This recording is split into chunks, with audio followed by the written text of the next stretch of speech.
Bismillahirrahmanirrahim. Assalamualaikum warahmatullahi wabarakatuh. Asbahna wa asbahal mulku lillah walhamdulillahi la syarika lah. La ilaha illa huwa wa ilayhi nusyur. Asbahna ala fitratil Islam wa ala kalimatil ikhlas wa ala dini nabiyina Muhammadin sallallahu alaihi wasallam wa ala millati abina Ibrahim hanifan musliman wa ma kana minal musyrikin. Allahumma salli ala Sayyidina Muhammad wa ala ali Sayyidina Muhammad kama sallaita wa sallamta wa barakta ala Ibrahim wa ala ali Ibrahim fil alamin innaka Hamidum Majid. Jamaah salat subuh yang dimuliakan Allah Subhanahu wa taala, puji dan syukur hanya milik Allah Subhanahu wa taala Rabbul Alamin. Semoga Allah Subhanahu wa taala menjadikan kita orang-orang yang istiqamah dalam menuntut ilmu sampai akhir hayat kita. Bagaimana disampaikan dalam sebuah riwayat, "Utlubil ilma minal mahdi ilal lahdi." Tuntutlah ilmu dari buaya sampai liang lahat.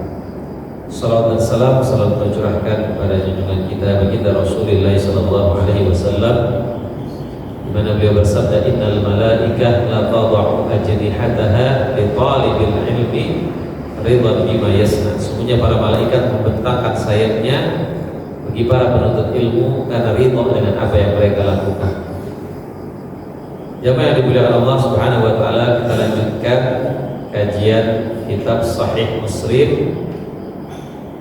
Karena kita masuk kepada bab fadlu iyadatil marid, bab tentang keutamaan menjenguk orang yang sedang sakit. Rasulullah sallallahu alaihi wasallam bersabda, "Man 'ada maridan lam yazal fi khurfatil jannah hatta yarji'ah." Barang siapa yang menjenguk orang yang sedang sakit, maka dia seperti orang yang sedang memetik buah di surga, sampai dia pulang, sampai dia selesai menjenguk orang yang sakit tersebut. Jadi kalau kita menjenguk orang yang sakit, seperti kita memetik buah di surga. Sampai kapan? Sampai kita selesai melakukan kunjungan tersebut. Maka disunahkan juga ketika kita menjenguk orang yang sakit, juga sakit, menjenguk juga jangan terlalu lama. Sebentar aja kalau cuma orang sakit, mungkin 10 menit, 15 menit cukup. Tak perlu sampai 1 jam, 2 jam. Karena orang yang sakit membutuhkan istirahat. Kemudian kita mendoakannya. Banyak doa-doa yang dianjurkan oleh Rasulullah SAW untuk orang yang sakit. Misalnya, Allahumma rabban nas adhibil ba'sa ishfi anta syafi la shifa illa shifa'uk shifa la yughadiru saqaman wala alaman. Atau ketika ada orang yang sakit, Rasulullah juga mengatakan la ba'sa, nggak apa-apa ini sakit nggak apa-apa, tahurun, dan sakit ini akan menggugurkan dosa-dosa, akan membersihkan dosa-dosa. La ba'sa tahurun insyaallah, tidak apa-apa, penyakit ini akan menggugurkan dosa-dosamu insyaallah. Jadi memberikan apa? Memberikan motivasi. Kalau kita menjenguk orang yang sakit, kita memberikan motivasi. Jangan malah ditakut-takutin kayak gini kemarin teman saya sakit banget meninggal, tambah sakit lagi nanti Pak ya. Jadi hendaknya dia memberikan motivasi. Jamaah yang dimuliakan Allah Subhanahu wa taala. Kemudian juga di dalam hadis qudsi dari Abi Hurairah radhiyallahu anhu, qala Rasulullah sallallahu alaihi wasallam, bukan diskusi ini bukan. Tapi Rasulullah menceritakan tentang apa yang dikatakan Allah pada hari kiamat. Inna Allah Ta'ala yaqul yawmal qiyamah. Allah berkata pada hari kiamat nanti, ya ibna Adam, wahai anak Adam, maridtu falam ta'udni. Wahai anak Adam, aku sakit, tetapi engkau tidak pernah membesuk aku. Kemudian hamba itu berkata, qala ya Rabbi, kaifa a'uduka wa anta rabbul alamin. Ya Rabb, bagaimana aku membesukmu padahal kau adalah Tuhan semesta alam. Qala amma alimta anna abdi fulanan marida falam ta'udhu. Bukankah kau tahu ada hambamu yang sakit tapi engkau tidak pernah membesuknya? Jadi ketika kita membesuk orang yang sakit, kita mendapatkan Allah di sana. Ya. Wallahu fi 'auni al-'abdi madama al-'abdu fi 'auni akhi. Allah menolong seorang hamba selama hamba itu mau menolong saudaranya. Irhamu man fil ardi yarhamukum man fis sama. Sayang yang di bumi, nanti yang di langit akan sayang. Jadi kalau kita membesuk orang sakit, kita akan mendapatkan kasih sayang Allah Subhanahu wa Ta'ala. Insyaallah Allah masih kasih saya sehat. Ini teman saya sekarang sedang sakit. Jadi kita seperti mendapatkan kasih sayang Allah Subhanahu wa Ta'ala. Kita menjadi hamba yang bersyukur. Ya.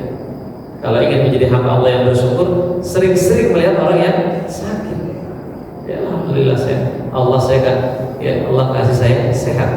As-sihhatu tajun ala ru'usil as-sihhat la yaraha illa al-marḍ. Kesehatan itu mahkota di atas kepala orang-orang yang sehat. Tidak ada yang bisa melihatnya kecuali orang yang sedang sakit. Ya. Jadi kita bisa merasakan nikmatnya sehat kalau kita melihat orang yang sedang sakit. Kalau kita nggak melihat orang yang sakit, kita merasa tidak ada nikmat Allah yang berharga dalam diri kita. Padahal luar biasa nikmat Allah begitu banyak. Kalau kita sedang melihat orang yang sedang sakit. Ya. Kemudian yang selanjutnya,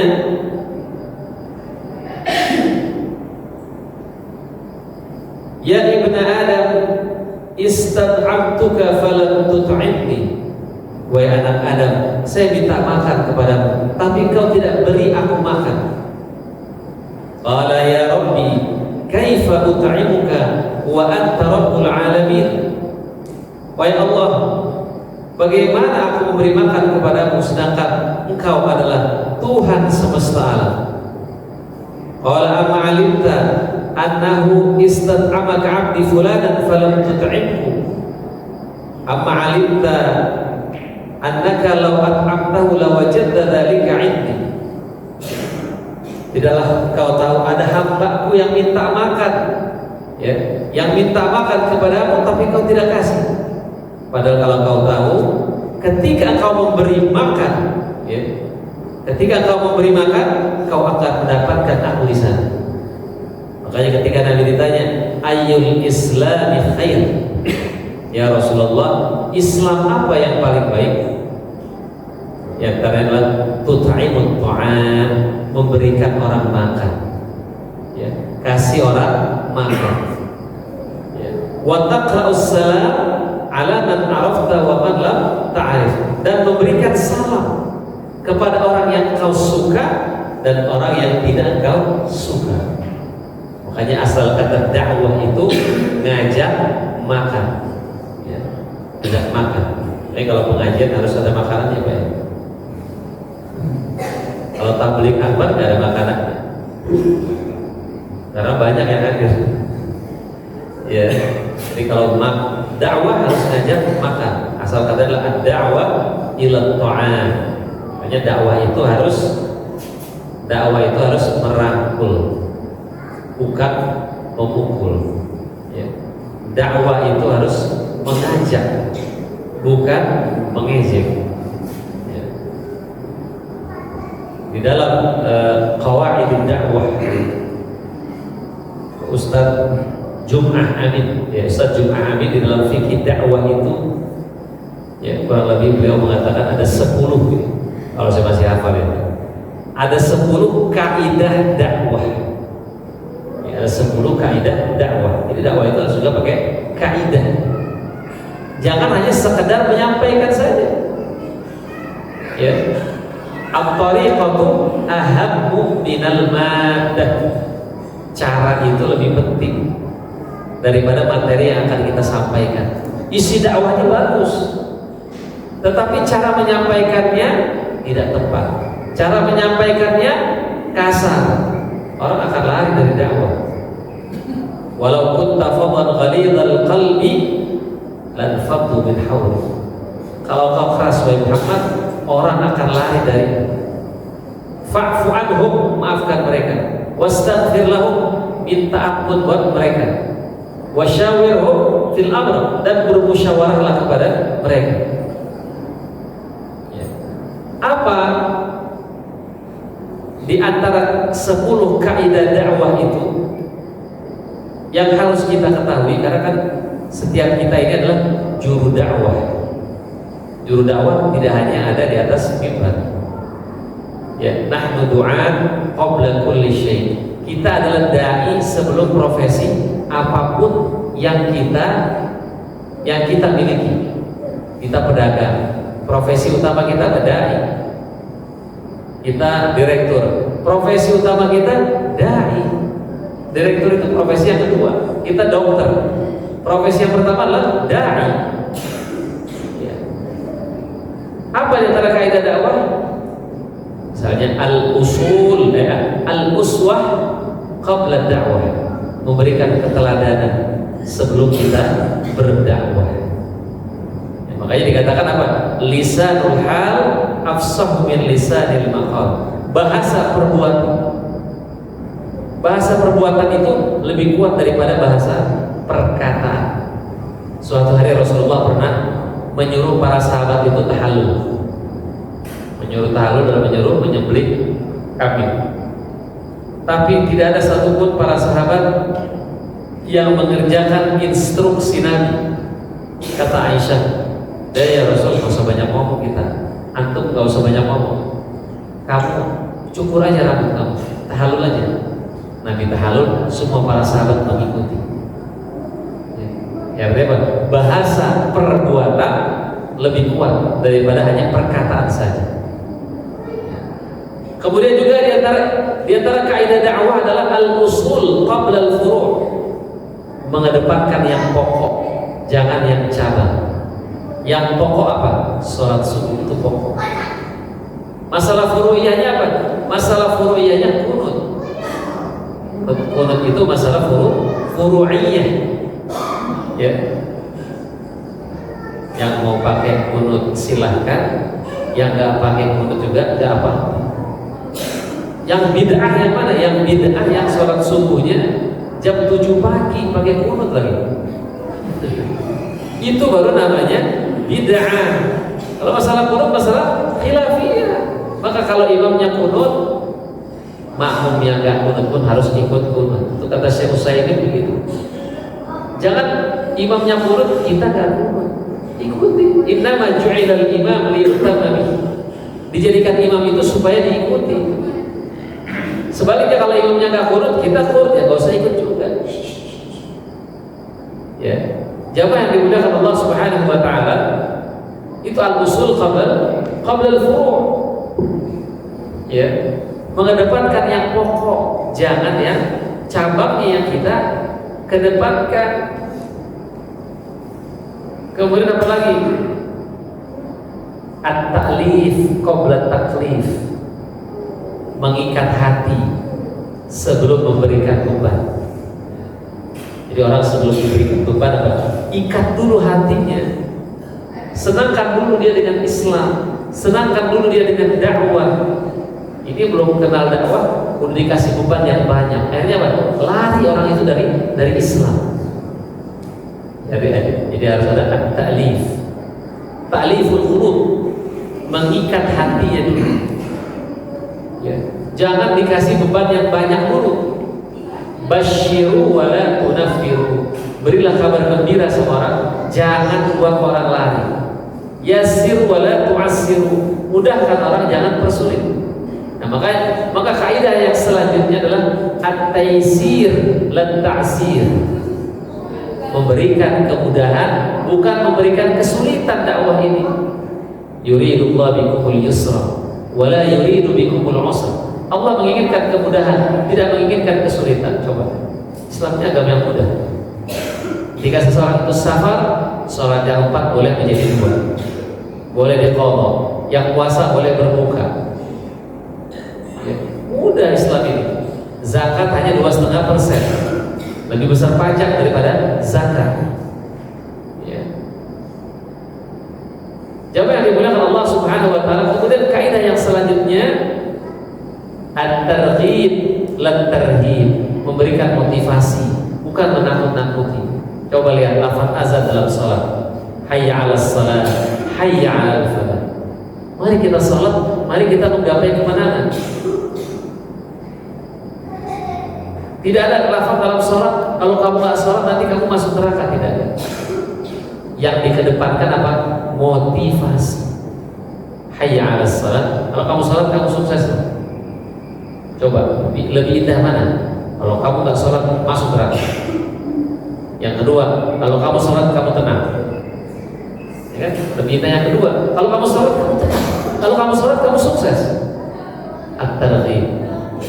Dakwah itu memberikan motivasi, ya. bukan memberikan pesimisme. Kemudian yang selanjutnya, dakwah itu adalah at-tarbiyah lan ta'riyah. Dakwah itu adalah mendidik, bukan menelanjangi. Mendidik, bukan menelanjangi kesalahan orang. Maka dalam Islam itu, kalau kita pernah melakukan maksiat, nggak usah diceritakan. Ketika kita pernah melakukan maksiat, gak ada yang tahu kecuali kita dengan Allah. Ya udah, kita nggak usah ceritakan. Kullu ummati, kata Nabi mu'afa, setiap umatku dimaafkan dosanya, kecuali orang yang terang-terangan melakukan maksiat. Bagaimana orang terang-terangan melakukan maksiat?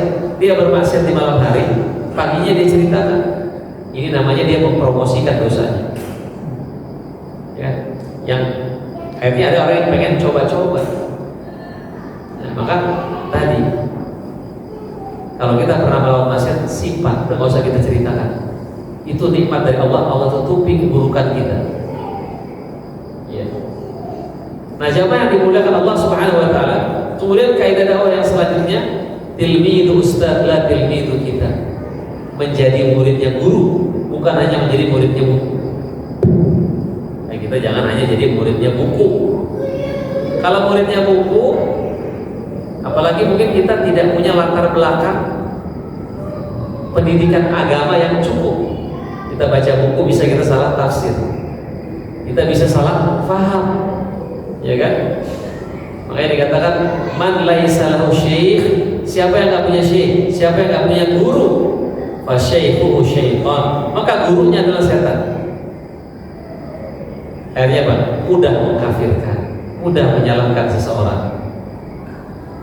Wah, hadisnya sahih. Iya, memang hadisnya sahih, tapi pemahaman kita yang tidak sahih. Ya. Pemahaman kita yang tidak sahih, pemahaman kita yang tidak benar. Ayatnya benar. Wa man lam yahkum bima anzalallah fa ulaika humul kafirun. Ayatnya benar. Siapa yang tidak berhukum dengan hukum Allah maka mereka kafir. Lalu dia menafsirkan ayat itu secara harfiah. Semua orang dikafirkan di Indonesia ini. Kenapa? Karena tidak menggunakan hukum Allah. Ya, padahal di situ membutuhkan pembahasan yang sangat luas. Nah, jawab yang dimuliakan Allah Subhanahu Wa Taala, itulah ya beberapa kaidah-kaidah dakwah. Maka membesuk orang yang sakit itu juga termasuk dakwah. Ya. Mungkin itu lebih mengena daripada kita menyampaikan 100 dalil kepadanya. Bisa jadi kita sampai, ada orang yang pernah ke masjid misalnya, kita sampaikan 100 dalil kepada ini kan masjid juga. Tapi kita datang ke rumahnya, kita besuk dia, kita bawa makanan, langsung dia ke masjid. Kenapa? Tersentuh saya dengan dakwah, ya kan? Itu lebih menyentuh daripada dengan kita sampaikan beberapa hadis, beberapa ayat. Nah, langsung dicontohkan, dipraktekkan, ya kan? Berapa banyak ya musuh-musuh Nabi ketika Nabi besuk, ketika Nabi kunjungi, akhirnya jadi memeluk Islam.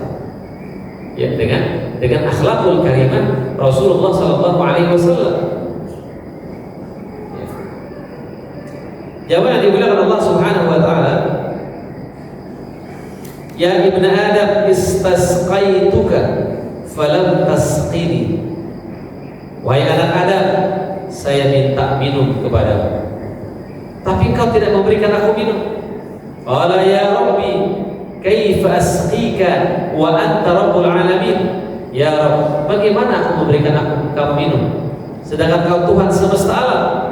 Qala istaqaqa 'abdi fulan falam tasqihi, amma innaka law saqaitahu wajadta dzalika 'indi. Ya. Padahal kalau kau ketahui, ya, kalau ada hambaku yang memberikan minta minum kepadamu tapi kau tidak kasih, kalau kau tahu ketika kau memberikan minum sebenarnya kau telah mendapatkan aku di sana. Ya. Ikhwatal iman rahimakumullah, ketika kita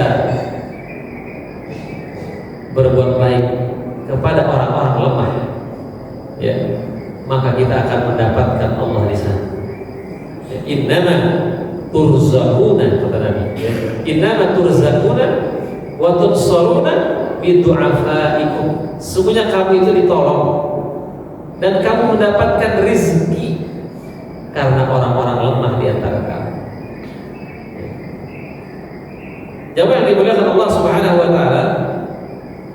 Kemudian yang selanjutnya bab tentang pahala bagi seorang mukmin. Ya, pahala bagi seorang mukmin ketika dia terkena sakit, kesedihan. Ya, terima kasih. Jamaah yang dimuliakan Allah Subhanahu wa taala, ya.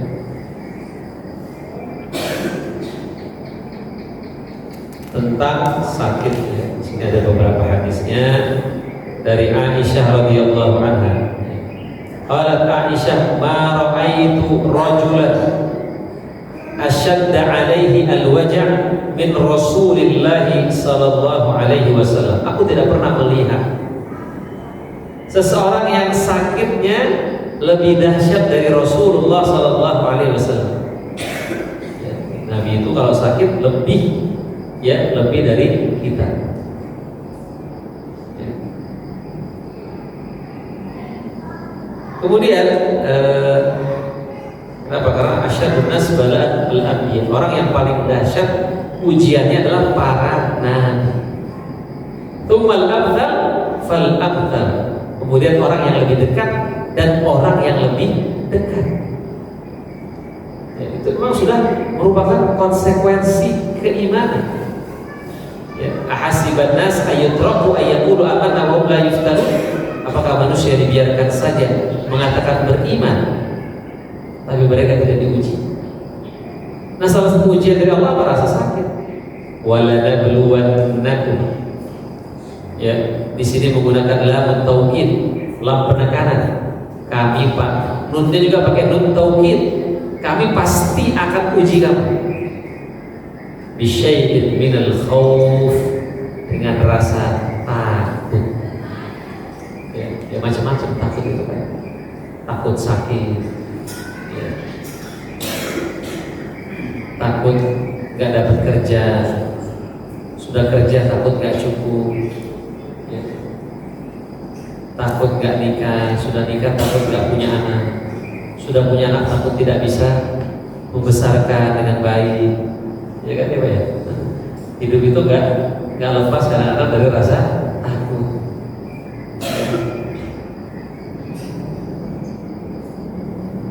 Jika kita kecil kita pengen cepet gede, ya Pak ya. begitu gede, udah tua pengen kecil lagi, ya nggak Pak? Kalau bapak-bapak yang udah tua pengen kecil lagi nggak Pak? Pengen kita kecil lagi, pengen muda lagi gitu ya, pengen muda lagi ya. Ya itulah hidup ya. Selalu dihantui dengan rasa takut. Wala nabluwannakum bisyai'in minal khauf wal ju', rasa lapar. Ini kita berlindung dari rasa lapar. Allahumma inni a'udzubika minal ju'. Ya Allah, saya berlindung kepadamu dari rasa lapar. Fa innahu bi'sad dhaji', karena rasa lapar itu seburuk-buruknya teman tidur. Kalau lagi lapar bisa tidur nggak Pak? Nggak bisa. Walaupun di hotel bintang 5 tidurnya, tapi nggak dikasih makanan bisa tidur, nggak bisa. Ya. Bahkan Rasulullah, Abu Bakar, Umar pernah suatu hari keluar karena lapar. Ya. Mereka saling bertanya, kenapa kamu keluar? Ma akhrajakuma, apa yang membuat kamu keluar? Al-ju' ya Rasulullah, lapar ya. Ya. Nah, jamaah yang dimuliakan Allah Subhanahu wa taala, ya wasi minal amwal, kekurangan harta, buah-buahan, ya. Wa basyiris sabirin, berilah kabar gembira kepada orang-orang yang sabar. Alladzina idza asabatuhum musibah, itu kalau ditimpa musibah mereka mengatakan qalu inna lillahi wa inna ilaihi raji'un. Semuanya kami dimiliki Allah dan kami kembali kepada Allah Subhanahu wa taala. Nah, jemaah yang dimuliakan Allah Subhanahu wa taala, kemudian juga di sini dikatakan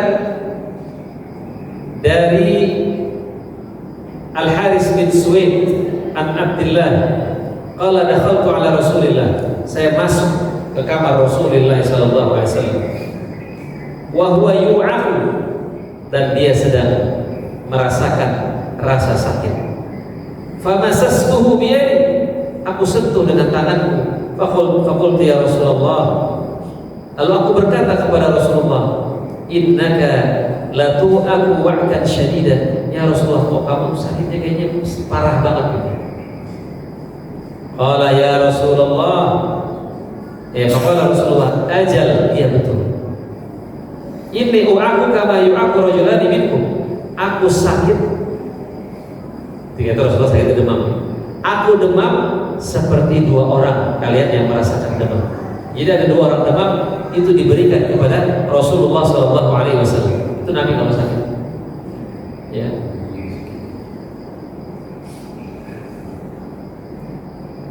Qala faqultu dzalika anna laka ajrain.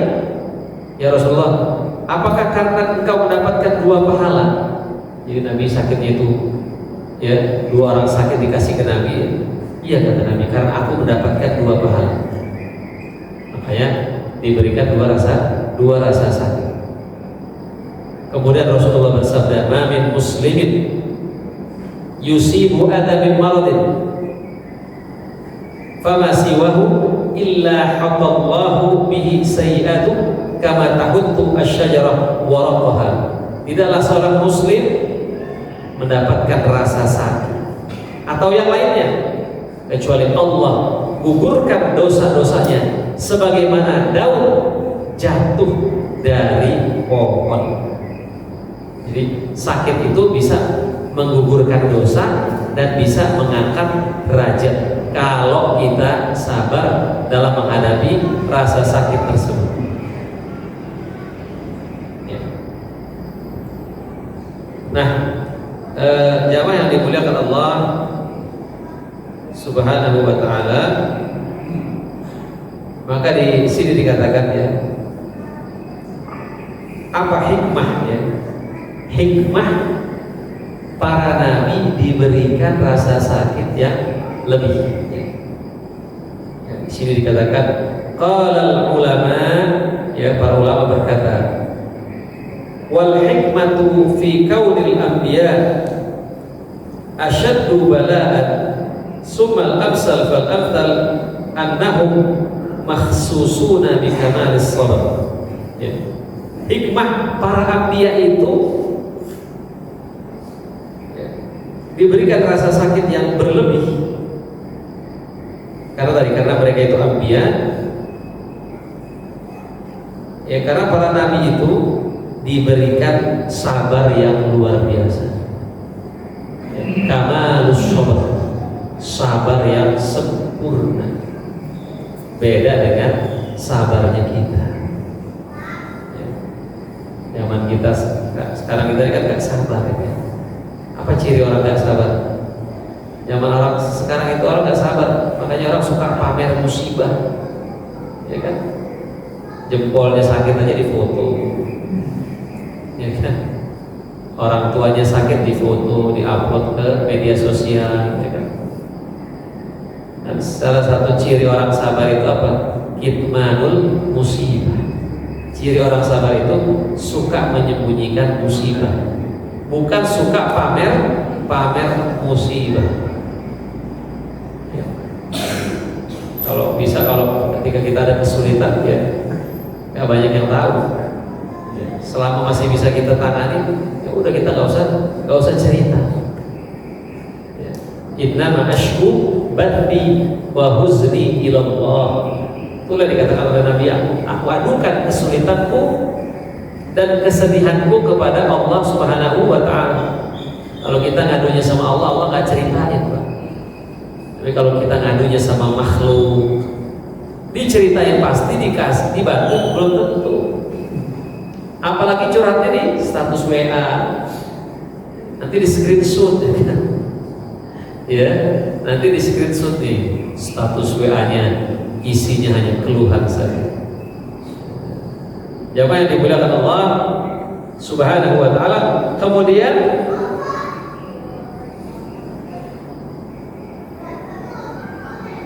kenapa para anbiya, ya, orang-orang yang dekat dengan Nabi diberikan ujian juga yang luar biasa? Liyutimma lahumul khair, agar kebaikan-kebaikan itu sempurna, ya. Wa yudha'af lahumul ajr, dan pahala-pahala dilipat gandakan, ya. Wa yudhir sabrahum wa ridhahum, dan agar Allah menampakkan kesabaran mereka dan keridhaan mereka terhadap ketetapan Allah Subhanahu wa ta'ala. Jadi ujian kita kalau dibandingkan dengan ujian para nabi belum seberapa, jauh sekali. Ya, sakit kita gak seberapa, masalah kita gak seberapa. Lihat bagaimana Rasulullah SAW belum lahir ayahnya sudah meninggal. Coba di antara kita ada gak yang belum lahir ayahnya sudah meninggal? Ya mungkin ada ya, tapi kan jarang. Kebanyakan kita masih bisa melihat ayahnya, walaupun mungkin ayahnya sudah meninggal, ya, dia masih bisa melihat di fotonya. Rasulullah SAW bisa melihat, nggak bisa, nggak ada foto waktu itu. Ya, umur 6 tahun ibunya meninggal, yatim, diasuh oleh kakeknya. Nggak lama juga kakeknya meninggal juga. Akhirnya paman yang support dakwahnya, lagi kuat-kuatnya menyupport, diambil juga oleh Allah. Kenapa? Kenapa orang di sekeliling Nabi itu meninggal dengan cepat? Jadi untuk membuktikan, ya, Allah ingin membersihkan Nabi dari pendidikan manusia. Makanya ayahnya meninggal, ibunya meninggal, kakeknya meninggal. Allah pengen langsung mendidik Rasulullah SAW. Makanya ada satu kabar Nabi, Adzabani Rabbi fa ahsana ta'dib. Tuhanku telah mendidik aku, maka baguslah pendidikan. Jadi langsung, makanya Nabi juga nggak bisa baca, nggak bisa tulis. Kenapa? Karena baca tulis itu produk manusia juga. Ya, sampai baca tulis pun Nabi nggak bisa, karena yang mendidiknya langsung Allah Subhanahu wa ta'ala. Untuk menjadikan orang itu cerdas, Allah nggak perlu orang itu bisa baca, bisa tulis. Ya, makanya di zaman beda ya ukurannya. Kalau di zaman jahiliyah dulu, kalau orang bisa baca, bisa nulis, berarti orang itu nggak cerdas. Makanya kalau di antara mereka ada yang bisa baca, mereka akan mengatakan, tolong jangan kasih tahu saya bisa baca. Kenapa? Berarti kalau orang bisa baca, orang itu hafalannya lemah. Kenapa? Dia mengandalkan bacaan. Ya kan? Zaman sekarang orang malas ngapal, kenapa? Bisa baca, bisa googling, ya. Apalagi sekarang udah ada apa? Zamannya AI, ya, artificial intelligence. Itu udah kecerdasan buatan. Ya. Orang udah semakin malas, kan? Ya. Makanya kata Menteri Pendidikan, nggak usah bikin skripsi, ya. Ya. Nah, jamaah yang dimuliakan Allah Subhanahu Wa Taala, ya, ujian kita nggak ada apa-apanya dengan ujian Rasulullah SAW. Nabi, anak-anak laki Nabi semua meninggal. Ya, anak laki-laki Nabi semua meninggal ketika kecil. Apa hikmahnya? Hikmahnya juga agar jangan sampai mereka mengkultuskan anak-anak Nabi. Jadi luar biasa ujian Rasulullah Sallallahu Alaihi Wasallam. Nah, jamaah dimuliakan Allah Subhanahu Wa Taala. Kemudian juga di sini disebutkan min muslimin yushaqu syaukatan fama fawqaha illa kutibat lahu biha darajah wa muhiyat anhu biha khatiyah. Tidaklah seorang muslim terkena duri, ya, lagi jalan terkena duri, kecuali dengan itu Allah tulis baginya derajatnya. Artinya dinaikkan derajatnya, dihapus kesalahannya. Ya, kita lagi jalan mungkin kena duri, kena beli, atau kita lagi naik motor ban kita bocor. Itu semuanya kalau kita sabar menaikkan derajat kita dan menggugurkan dosa-dosa kita. Dalam riwayat dikatakan juga, ini di sini intinya semua sama. Artinya setiap kesulitan, ya, cobaan-cobaan yang dihadapi oleh seorang muslim, maka akan menggugurkan dosa-dosa dia. Bil imtihan yukramul mar'u aw yuhan. Dengan ujian manusia itu dimuliakan, dan dengan ujian juga manusia itu dihinakan. Ad-dunya darul bala wal imtihan. Dunia itu tempatnya bala dan ujian. Ya. Kenapa dunia itu banyak ujian? Agar kita merindukan akhirat. Makanya dunia itu banyak ujian, banyak cobaan.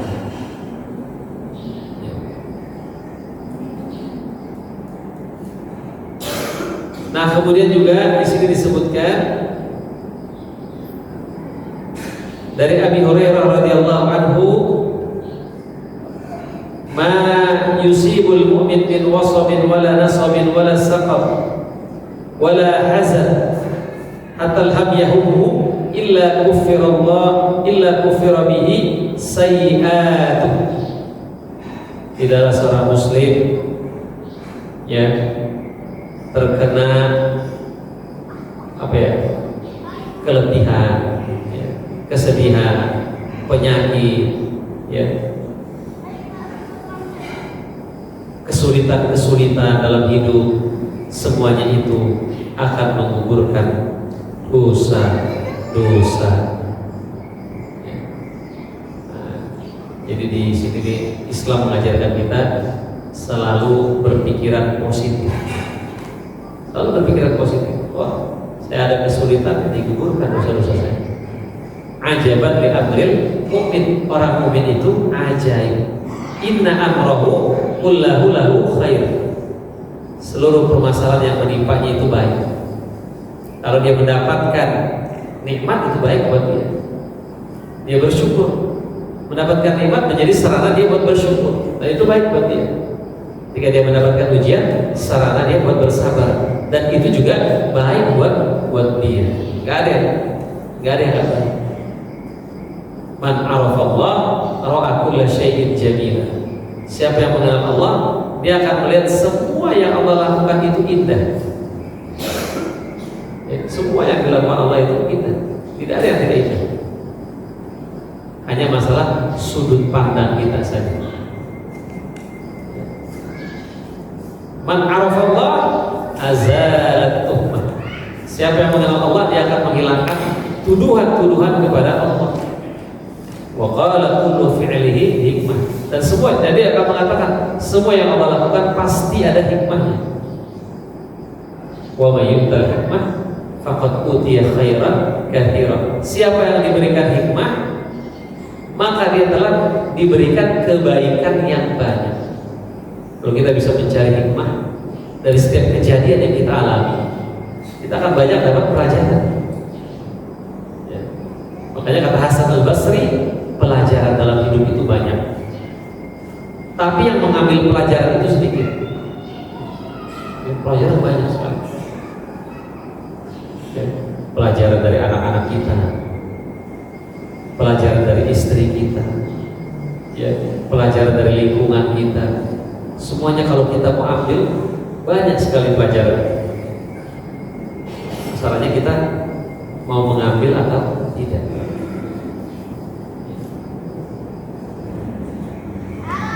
Jamaah yang dimuliakan Allah Subhanahu wa taala,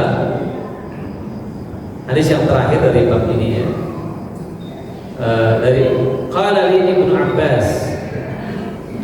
Ibnu Abbas berkata kepadaku, ala urika imra'atan min ahli jannah, maukah aku perlihatkan kepadamu seorang perempuan dari ahli surga? Qultu bala, ya. Hadhil mar'at as-sauda, datang seorang wanita yang hitam, yang berkulit hitam. Dia datang kepada Nabi, faqalat inni usra. Nabi, saya ini punya penyakit ayat. Ya. Wa anni atakasyaf. Kadang-kadang kalau saya lagi ayat, baju saya suka terbuka, nggak sadar ya? Pakaian saya terbuka ketika saya kena penyakit ayat. Qala, apa kata Nabi? Kemudian fad'ullaha li ya Rasulullah, berdoalah untuk aku, doain supaya saya sembuh dari penyakit ayat ini. Apa kata Nabi? In syi'ti sabarti walakil jannah. Kalau kamu pengen sabar, kamu dapat surga. Kalau kamu sabar terhadap penyakit ayat ini, kamu akan masuk surga. Wa in syi'ti da'autullah ayyu'afiyah. Kalau kamu pengen juga, saya berdoa kepada Allah supaya kamu sembuh. Qalat, apa kata perempuan ini? Asbir. Dia kalau nggak saya sabar aja. Jadi nggak minta sembuh, dia minta sabar. Qalat, fa inni atakasyaf, fad'ullaha alla atakasyaf fad'ala. Tapi saya minta, nggak apa-apa deh saya ayat, kata perempuan. Saya sabar. Tapi saya minta, kalau saya lagi ayat, aurat saya jangan terbuka. Ya, aurat saya jangan terbuka. Nah, kemudian Nabi mendoakan perempuan itu, ya, Nabi mendoakan perempuan itu supaya kalau dia ayat, dia tidak terbuka pakaian. Jadi perempuan ini lebih memilih sabar supaya mendapatkan pahala dari sakitnya.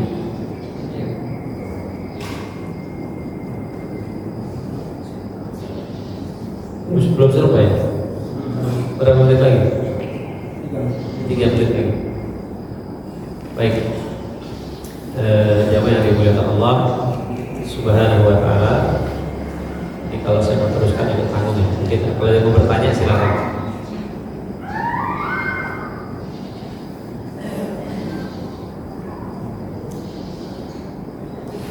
Ada yang mau tanya, Pak?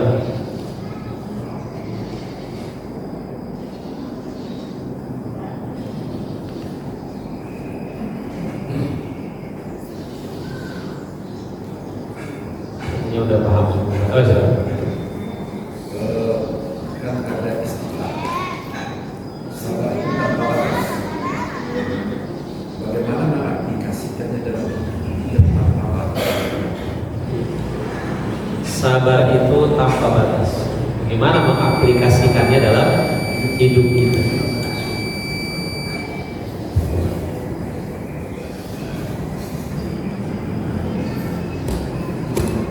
Allah Subhanahu wa taala berfirman, "Innama yuwaffas sabirun ajruhum bighairi hisab." Orang yang sabar diberikan pahala tanpa batas. Ini menandakan bahwa Allah meminta kepada kita sabar itu jangan dibatasi. Terus bagaimana sih aplikasinya dalam hidup? Sabar itu,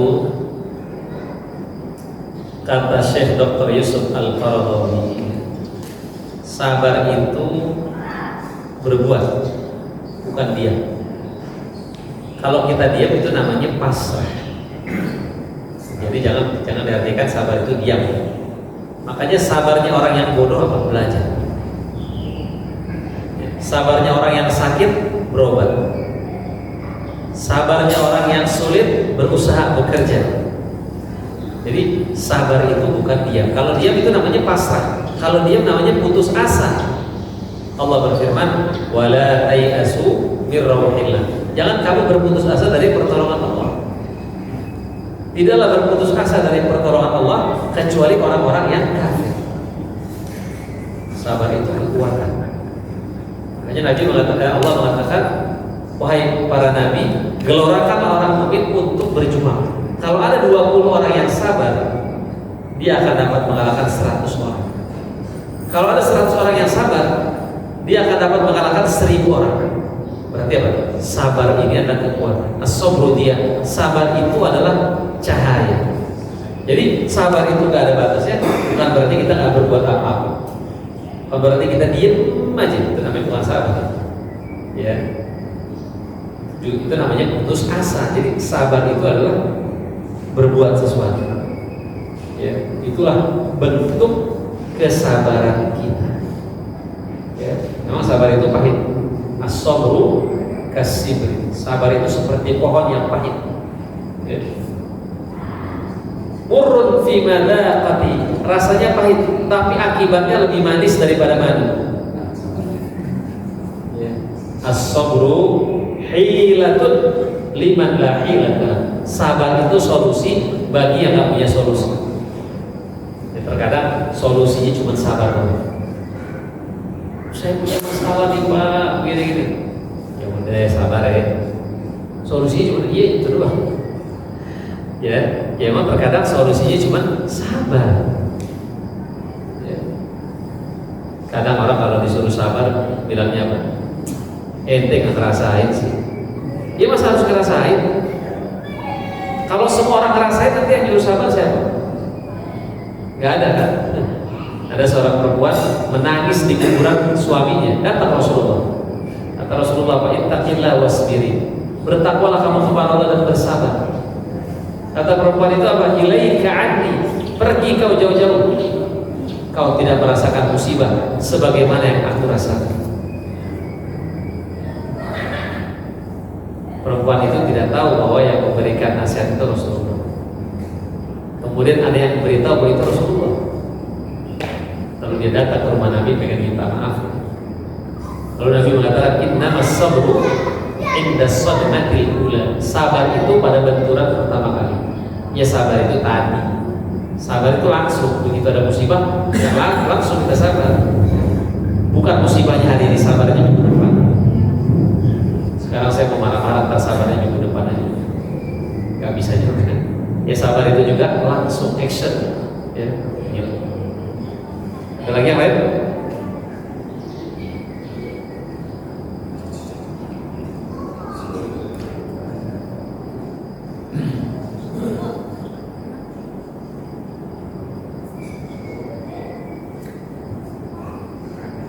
Assalamualaikum warahmatullahi wabarakatuh. Di dalam riwayat Pak Ustaz, Nabi Ayub itu kan diuji oleh atas permohonan iblis ingin menguji kesabaran Nabi Ayub dengan memberikan berbagai macam penyakit. Yang saya ingin tanyakan, apakah orang yang menderita berbagai penyakit seperti misalnya ada di dalam famili saya sendiri itu ya, dia kena stroke, kena jantung, kena yang mungkin agak ada diabetesnya juga ya. Apakah itu juga termasuk ujian yang dilakukan oleh iblis atau apa gitu? Itu aja. Terima kasih. Assalamualaikum warahmatullahi wabarakatuh. Ya, memang apakah ujian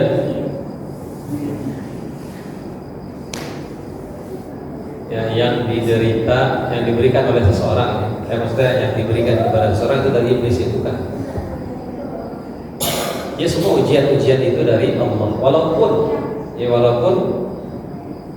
kalau kita perhatikan di dalam Al-Quran ya, ada perkataan Nabi Ibrahim alaihissalam. Itu Nabi Ibrahim mengatakan, wa idza maridtu fa huwa yashfin. Kalau aku sakit, Allah yang menyembuhkan aku. Di sini Nabi Ibrahim alaihissalam tidak menisbahkan penyakit itu dari Allah, tapi kesembuhan itu dari Allah. Penyakit itu kadang-kadang dari kita sendiri. Ma asabaka min hasanatin fa min Allah. Hal-hal yang baik yang menimpa dirimu termasuk kesehatan itu sebenarnya dari Allah. Wa ma asabaka min sayyi'atin fa min nafsik. Tapi keburukan yang menimpamu termasuk sakit gitu ya, itu fa min nafsik, karena dirimu sendiri.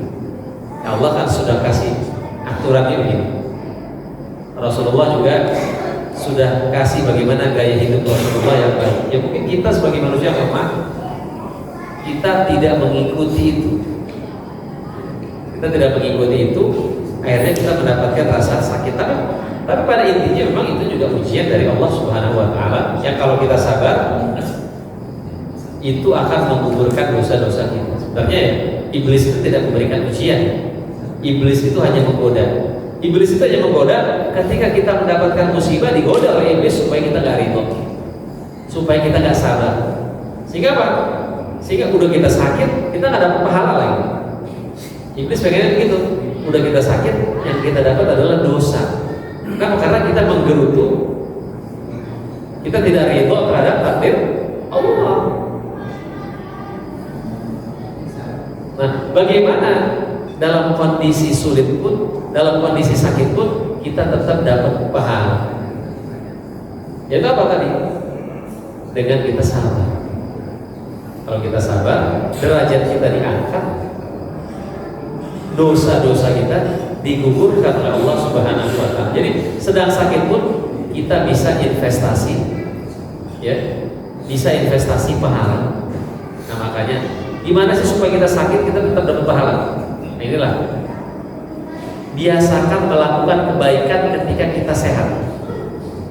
Kalau kita terbiasa ke masjid saat kita sehat, kita terbiasa mengikuti pengajian saat kita sehat, nanti begitu kita sakit, kita nggak bisa ke masjid, kita nggak bisa dengar kajian, kita tetap dapat pahala. Sholat kita di rumah dihitung sholat berjamaah. Kenapa? Karena ketika kita sehat, kita mau udah terbiasa ke masjid. Jadi begitu kita sakit, kita tetap dapat pahala. Inilah ya, salah satu keuntungan orang yang terbiasa melakukan kebaikan saat dia sedang sehat.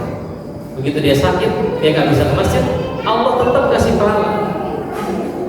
Jadi gitu Pak ya. Iblis nggak ngasih ujian, iblis hanya menggoda kita. Iblis hanya menggoda kita ketika kita mendapatkan ujian, supaya kita nggak sabar dan akhirnya kita nggak dapat pahala. Padahal ketika kita sakit, itu sebenarnya juga peluang untuk mendapatkan pahala dari Allah Subhanahu wa taala kalau kita sabar dalam menyikapi. Begitu Pak ya. Cukup? Insyaallah ya. Ya. Baik, mungkin itu yang bisa saya sampaikan. Kurang lebihnya mohon maaf, yang benar dari Allah, yang salah dari diri saya sendiri. Kita tutup dengan doa kafaratul majelis. Subhanakallahumma bihamdika asyhadu an la ilaha illa anta astaghfiruka wa atubu ilaik. Assalamualaikum warahmatullahi wabarakatuh.